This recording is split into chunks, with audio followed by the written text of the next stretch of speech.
Hello, hello, hello. Happy Monday, y'all. And welcome to FPP, what I like to call Faith, Purpose, Profit Live, a time we connect every Monday at 7 p.m. EST and connect all things with faith, purpose, and profit. I'm Nicole Roberts Jones, your bankroll, your brains expert. I'm always excited and blessed to be here with you to pour everything into you. So as you're coming in, tell me hello. Tell me name and where you're joining from, and tell me if this is your first time joining me live, those of you that join me live. And even if you're coming in and you're watching the replay, tell me if this is your first time joining me. So, listen, I do these conversations every week because as 2021 ended, as we've been in COVID, the one thing God began to show me is how so many people start or grow their businesses, and the one thing they leave out is faith.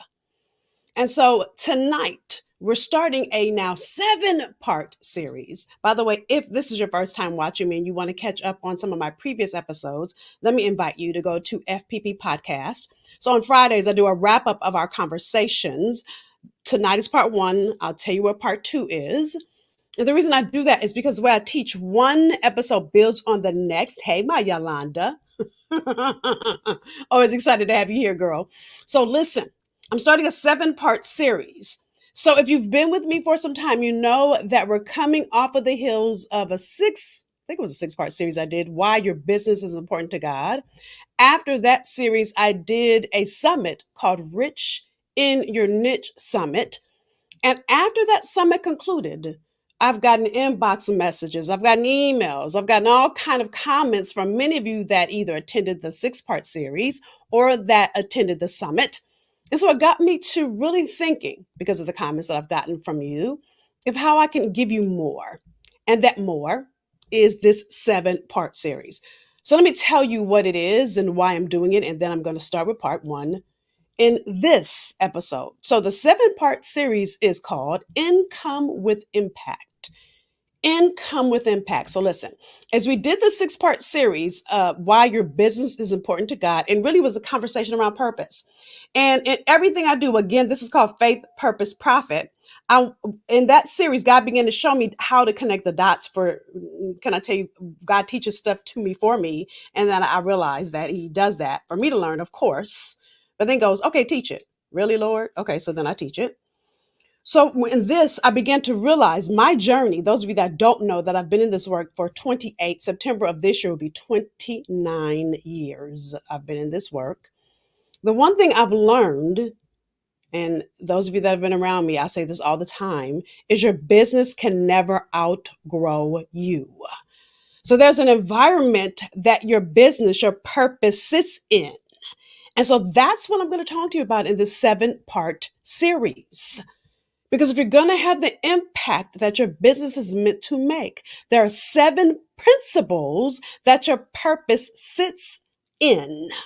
It's the environment that your purpose incubates in, that you've got to grow if you're going to have the impact God intended for you to have in this world. You need all 7 of these principles. And really, God puts you through a process so that you can grow up into the purpose he has given you. I need y'all to get this. So again, if you've been around me for a while, David is someone that I've used. We talked about Rich in My Niche. We talked about David and Esther. If you were with us in our previous series, you know that David was told he was going to be king when he was a shepherd in the field. He had to go through a process to be ready to be king. So in this series, I'm using yet another Bible character that will guide us. And the reason I do this is because I want to give you kind of someone who not only has been in the work, but just someone whose story can guide us so you can follow what I'm teaching you. So that person is Joseph. And I always use my favorite people, by the way. I love Joseph too. Love me some Esther. Esther's my favorite girl, favorite. Then my second favorite is David. My third is Joseph. I'm out in myself, so I use my favorites. You might have a favorite too. Let me know because I'll study them and try to teach from it. And if I don't like it, if I'm not feeling it, it's not about me liking it. It has to resonate for me to be able to teach it. So I'm starting with this. Again, this is called Income with Impact. You need all 7 principles. So I need you to understand your purpose sits in an environment. These 7 pieces are pieces of the environment you've got to effectively grow in. in order for your purpose to make the impact in the world it's meant to make. All right, you ready?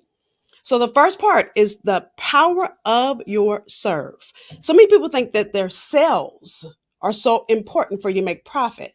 Now, again, if you've been around me, you know that profit means gain, and I didn't write that definition. That definition is written in Merriam-Webster's dictionary. It means a valuable return, gain. So ultimately, you having purpose is so that you gain for God. Okay. So if you're going to gain for God, it's not about your sales. It's about the power of you being able to serve. Come on, somebody, you're gonna get this. So many people focus on sale. How many? What's my numbers? I gotta get revenue. But if you can't serve, you will never make your revenue. Okay. Now I'm gonna peel this back. And there's two parts to it. So I'm going to peel this back here in part one, and then I'm going to peel it back even more in part two. I'm going to try to go as slow as I can, okay? So as we start Joseph's story, this part ain't even about Joseph, y'all. Mm-hmm. Okay? So listen, I'm going to read Genesis, and Joseph's story is found in Genesis. So I'm going to peel back layers each week too, okay? So this is Genesis 37, 3 through 8. And don't judge me. I call it Red Cup Ministry because my husband's washing dishes, so don't judge me. When dishes are being washed, I can't dirty another dish. Whatever. Anyway, Genesis 37, 3 through 8. Now, Israel loved Joseph more than any of his other sons because he had been born to him in his old age. He had made an ornate robe for him. So, we talk about Joseph and his, what they call him, Joseph and his Technicolor dream coat. We've heard him referred as that, right? Now that's verse 3. Now 4 goes in. When his brothers saw that their father loved him more than any of them, they hated him and could not speak a kind word to him. Joseph had a dream. This is verse 5. And when he told it to his brothers, they hated him all the more.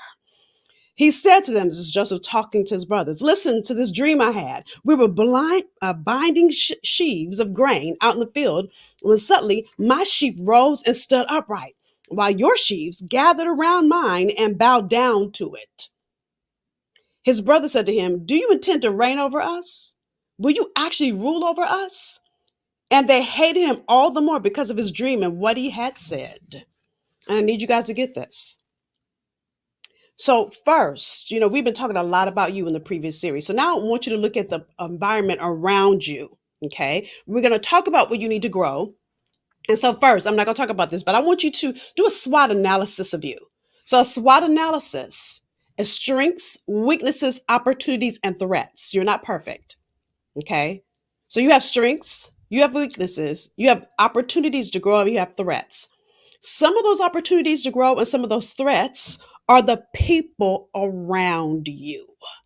Some of that is the environment around you. So what Joseph didn't do before he started sharing his dream, he didn't check who he had around him. He didn't check who his brothers be, and I meant to say be. And many of you get excited about what God is doing in your life. You're not checking your environment because sometimes your environment is either going to foster your dream or it's going to hinder it. This is some of the conversations we had, those of you that are a part of Rich in Your Niche Summit. And you've got to be clear. There are some people that are going to encourage it and some people that are going to shut it down. And as Maya Angelou has said, when people show you who they are, believe them the first time. Not the second, not the third, not the fourth, not the fifth, the first time. There are some people that can go with you and grow with you, and there are some people that aren't capable.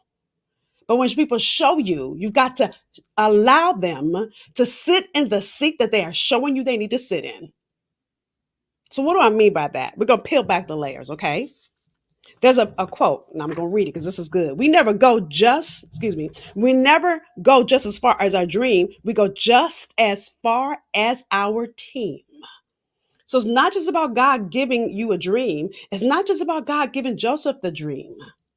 You got to look around you at the people that are around you, and are they going to help you to get there? There's another quote. You guys have heard this one. You're the average of the top 5 people you spend the most time with. Or we've heard this Bible verse, Proverbs 27:17. As iron sharpens iron, so a man or a woman sharpens the countenance of her or his friends. See, countenance means mental composure, moral support. So I need you to check who you have around you. So in my first book, I call this your lineup. Now, I love basketball. This is my first book, by the way, y'all. Some of you guys have never heard me talk about my first book. And I really wrote this because what many of us don't do is look at who we have on our team. Okay. So I'm going to walk through the 6 people you should have on your team. Now, listen, what's interesting in basketball is there's really only 5 people that go out on the court. But there's always people on the bench that you can bring into the game when you need it. And you've got to know who you need when you need them. But you also have to have people on the bench that you can bring in the game when you need them. Y'all rolling with me? So I'm going to walk through these people. I'm going to read them kind of fast, but I want you to really get some thought. So if you don't have a pen, shame on you and you with me, because I'm always coming to teach you. I don't care if you're motivated or inspired from being with me. If you don't activate a thing, because motivation and inspiration give you nothing but hope. And hope without activation is nothing but hallucination. So if you don't move the needle forward, if you don't implement anything from being with me, then what's the point in coming to these lives? What's the point? So I need you to check who you got around you, all right?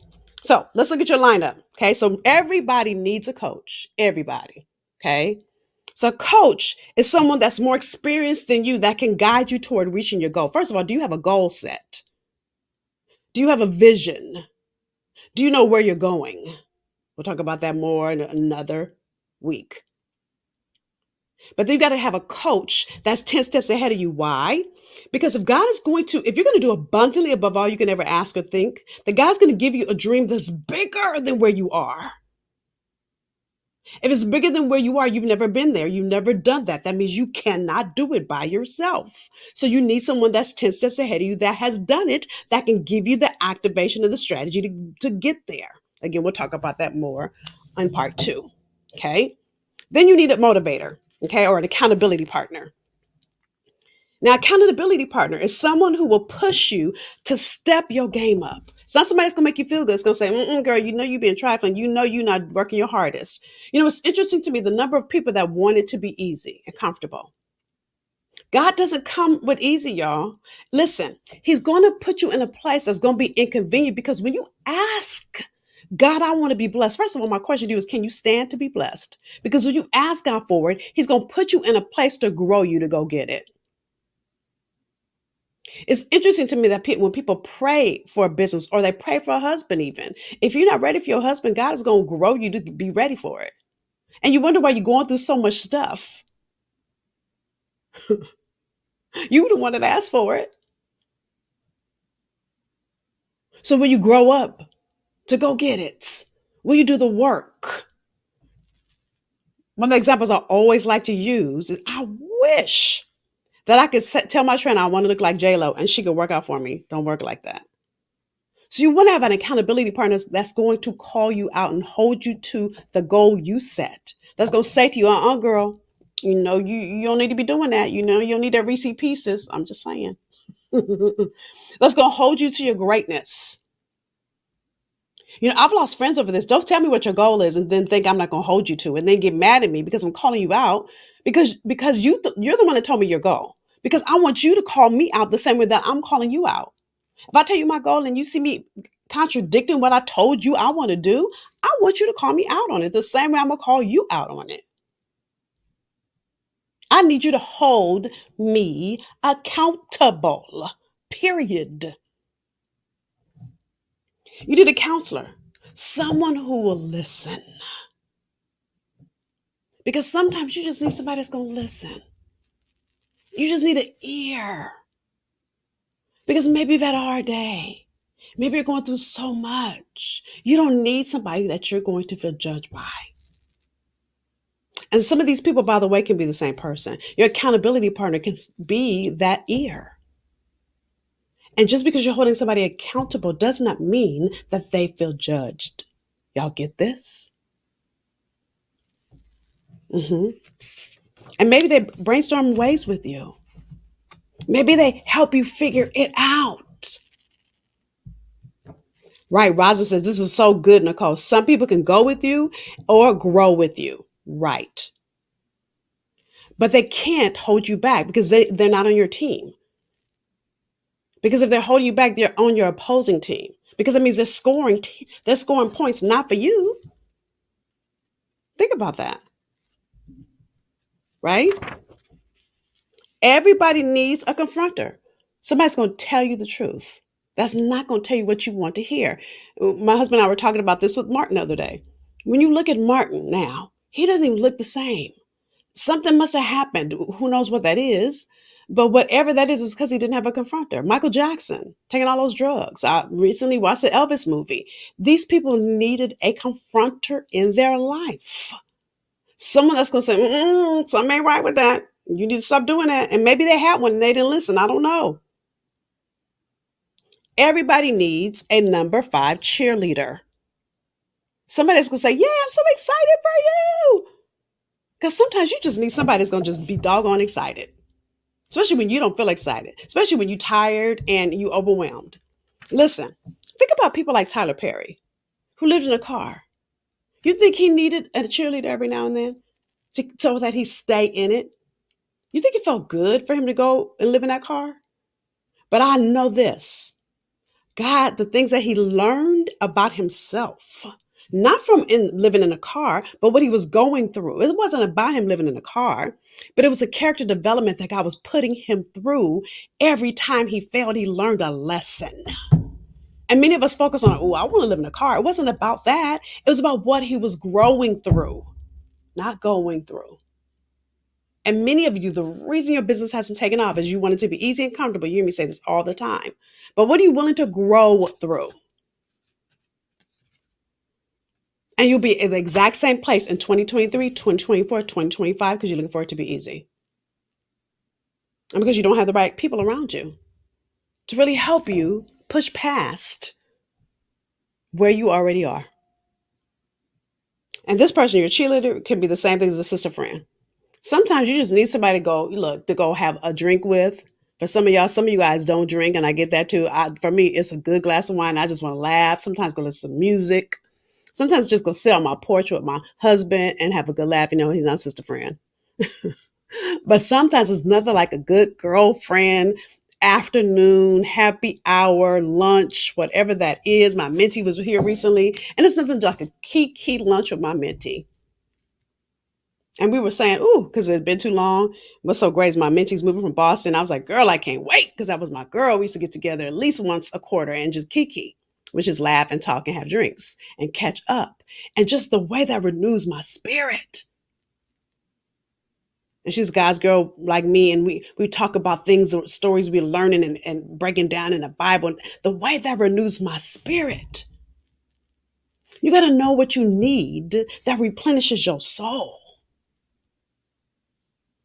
And then I call my husband the sixth man. Let me tell you why. Because every great team doesn't need one. Now, I'm not minimizing those of you that are in a relationship, but you don't need a man to complete you. You don't. He should complement you and not complete you. You should be complete without a man. He should complement you, not complete you. And in this book, when I met my husband, he called it having 3 lives because his previous marriage didn't work. So I have the benefit of being married to a man whose first marriage didn't work. He was committed. Well, he wasn't going to get married again originally, but he was committed when he decided to get married again that his second marriage would work. So he called it having 3 lives, his life, my life, and our life together. So that I have my own complete life. He has his own complete life. And then together we complement each other. I think where people fail is that I don't need him to complete me. He doesn't need me to complete him. But our life together is so rich and robust because we have our own lives separate from each other. Not separate as in I have my own little man on the side. I'm not saying that. But he can come off the bench because he is complete. And when I need him, he is there in the split second of a moment. Here's what I mean by that. I remember I was having a fundraiser when I still had my nonprofit. And because, all the men I dated before my husband didn't understand my independent spirit, didn't understand that I am complete, lacking nothing, because that's how God made me, that I would have to fight that I had my own business.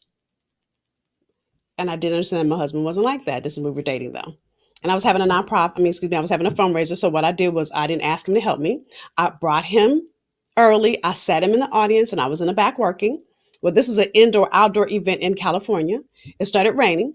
And so we were stressed out because the silent auction part of the event, this was a celebrity fashion show. The outdoor part of the event started raining, and we were all stressing out because the silent auction was out on the balcony, and this was right before the doors were going to open. And so I ran out to figure out what I was going to do. And people were coming and bringing stuff off of the balcony and putting it in this other place. And I was like, what are you guys doing? And they said, the man in the brown suit. And I looked, and it was my husband. He had taken his jacket off, rolled his sleeves up, and said, baby, I got this. Go on and do what you're doing in the back. I said, that's my husband. Because he got up and started taking charge and did his thing and helped me fully and completely. So I'm sharing that with you because you've got to find people on your team that are willing to play their part and support your dream and not hinder it and take away from it. Because what happens is, if your business cannot outgrow you, when you have people that are withdrawing and withdrawing and withdrawing and withdrawing, whether it's your spiritual or your spirit, withdrawing from your spirit, withdrawing from your emotional needs, drawing just your mental continence, what happens is you end up being depleted. Instead of adding to it and adding to it and adding to it and adding to it, one day you will wake up and you will be on E, empty. And so for Joseph, what he hadn't probably looked up and realized, or maybe he never even paid attention to the fact that his brothers probably had been hating on him for a long time. That wasn't the first day that his brothers had been acting like that. That wasn't the first day that his brothers had been looking at him like, oh, he think he better than us. Oh, he think he's favored. Oh, our father likes him more than the rest of us. Oh, that wasn't the first time. His brothers go on to plot to kill him. But then one brother who doesn't have the nerve to kill him, then sells him into slavery. See, when you don't check your environment, what happens is things get worse and worse and worse. It doesn't go away. And what happens to your purpose? What happens to you in the midst of that? hmm So you've got to stop long enough to look at what's happening around you. Because what happens when you don't is when that person's a hater and they're on your opposing team, they're scoring points. And what happens when that opposing team scores points? That opposing team wins. See, the enemy doesn't want you to win. So what he's going to do in that environment, he's going to try to infiltrate all that he can so your purpose does not win, y'all. So as that quote says, you are the average of the top 5 people you spend the most time with. Here's your homework for part 1. I want you to pay attention. Pay attention to your lineup, your starting lineup. Who are the 5 people? Now, I named 7, right? Your coaches, and I'm going to talk to you more about your coaches in part 2. I'll tell you about part 2 in a minute. Who are your accountability partners? Who are your counselors, your confronters, your cheerleaders, your sister friends, and even your mate? Because if these people aren't pouring into either your dream or even pouring into you, because let me be clear, when God puts a vision in you, it's your vision, not theirs. It's your baby. It's your responsibility to grow it, not theirs. That's point number 1. The number of people that call me that want on an enrollment call when I'm talking to them, and they're telling me that their man is not supporting their dream. Now, there's a difference between supporting and working for your dream. Okay, they can support it and not be a part of your team. My husband supports me. Many of my clients know I call him my see no because he thinks he works here and he doesn't. But that's how supportive he is. But he doesn't work here. He has his own job. But if you are around us and he comes to any event, he'll be in here like he's on our team because he supports my dream. He pours into it like he works here. All my friends do the same thing. My starting lineup. So I want you to check who you have around you. See, I had to be clear. When people started hating on me and people started saying things to me just like Joseph's brothers did, who you think you are? Because I got some of that too. I had to say, boop, okay, she's showing me who she is. Let me believe her. I can't change who she is, but I can change the seat that she has in my lineup. And you have the same opportunity. Because if you're going to have income with impact, if you don't shift that now, then that will infiltrate your own ability to have the impact that God has really created you to make. Because if that's shifting you here, how are you going to get here?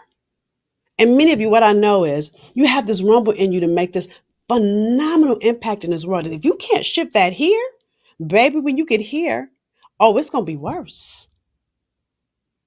So you've got to learn to shift it on the level you're on because, as I say all the time, this is what I mean when I say this. God's going to let you live on whatever level you settle for. So if you can't shift it here, you're going to stay right at that level. He's not going to move you to your next. He's not. hmm Yolanda says, just because people are in your circle doesn't mean they're in your corner. It's pruning season so you can maximize your harvest. That's right. And God only prunes your environment so you can grow more. Listen, every person that I've had to release because they weren't ready, I've seen God replace. And sometimes, listen, sometimes it's not that they have to be released. So you really have to really assess. Is it that they're maybe going through something right now? They just might need to move from the front row to maybe the balcony. Or is it that they're a hater altogether? They need to be sitting on an imposing team. So what I say to that is don't, first of all, you can't call people and just say, girl, I got to let you go because that starts mess. You don't do that. But what you do is realize who they are when they show you who they are. And you take 10 steps back. And as they show you, believe it. And you continue to be who God has called you to be. You continue to focus on your own growth. You continue to move your own goals forward. As you work on the power of your own serve. Now, there's a second step as we look at how you begin to really look at your environment, because your environment does speak to how you can serve. Because listen, if you are really going to activate your purpose at the highest levels, the people around you will begin to, we talk about imposter syndrome all the time. So when you're feeling like an imposter, when people are saying things to you like, oh, who do you think you are? Or when Joseph's brothers said to him, where is it? His brother said to him, this is verse 8. Again, this is Genesis 37:8. His brother said to him, do you intend to reign over us? Now, mind you, he didn't intend it. This is a vision that God gave him. Do you intend to rule over us? Will you actually rule us? That wasn't a Joseph made thing. That was a God made thing. So you got to be careful, not only who you have around you, but what you say. Because some people can't handle it. Shoot, Joseph couldn't handle it. He wasn't ready. So some things you got to keep to yourself until it gets fully activated. So we'll continue this conversation in part 2. Or we're going to dig even deeper into this. Because the power of your serve does speak to your ability to sell. Because if you can't activate your gift at this level, baby, and this is only part 1, by the way, y'all. Oh, I got so much more for you, but your environment is so important. The things that are happening around you infiltrate your spirit and you don't even realize it. So I'm going to invite you to join me as we dig deeper. But before we dig deeper, I want you to take some time before we go into part 2 and look at what is in your environment. Those of you that will be joining me, I'm going to talk about this every week until we get to Be the Answer. Let's just say Be the Answer. Look, I put Be Answer. Let me edit this. Those of you that are going to be joining us at my 2-day intensive Be the Answer, let me rewrite this. This is why I gift you with the, hold on, I can't walk and chew gum. Be the Answer intensive. This is live. This is why I gift you with the, hold on, the Rich in My Niche Masterclass. Because part of what we work through is your bankroll zip code. That's the environment. And what I know for sure is if you don't work through the environment that you have been sitting in, that will keep you from the impact you are meant to make. We're going to dig more into it in part 2. Yolanda says, like Tyler Perry said, determine if They are a leaf, a branch, or root in your life. Woo! Oh, we're gonna dig into that part two as well. That's so good. Look, Yolanda go dig into that, girl. Remember that because that's good. Dig into that more. So, with that said, y'all, I want to invite you to join us. Tomorrow we will dig deeper and really go into part two of this conversation. Oh, I've only scratched the surface. There's a whole nother level besides just the people around you. hmm So good. Let me tell you. When God gave me this first part to talk about, He started with what I'm going to tell you in part two. But I realized as I sat down this morning to study Joseph, to get ready for this, that there was a whole nother level I had to share with you before I share with you part two. All right. So with that, that will be tomorrow. FPP breakfast.com on Clubhouse. I can't wait to pour more into you. As always, it's my honor and my privilege to hold the space with you week after week here in FPP Live. Here's my ask, and I ask you this every week. If you found any value in what I share, number one, I want you to share one thing you got out of value out of this conversation here in part one.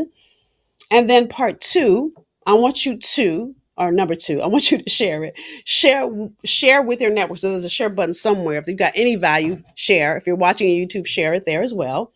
And then again, I didn't say your homework. Your homework is this: SWOT analysis, your strengths, your weaknesses, your opportunities, and your threats. I want you to identify what your strengths are. What's your weaknesses? What's your weak areas? What are your opportunities to grow? And what are your threats? What can threaten your purpose from really having the impact it's meant to have in this world? All right. So with that said, y'all, I look forward to you joining me tomorrow morning as we continue the conversation. Thank you for joining me for part one. I'll see you 8:30 a.m. EST, FPPbreakfast.com. Bye, y'all.